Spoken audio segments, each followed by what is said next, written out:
Hello साथीहरू, हामी चाहिँ काफलीमा छौँ। तर रोड त अगाडि त केही देखिँदैन त हो, के हो यस्तो? उताबाट गाडी आइरहेको छ नि त। ओहो,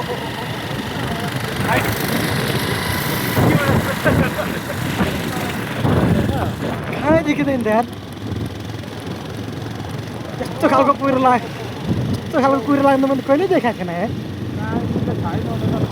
कहाँ आयो यार, पर धरान पुग्यो यार। यहाँ हेटौट के अरे हो गएको मान्छे, धनकोटे जाने मान्छे।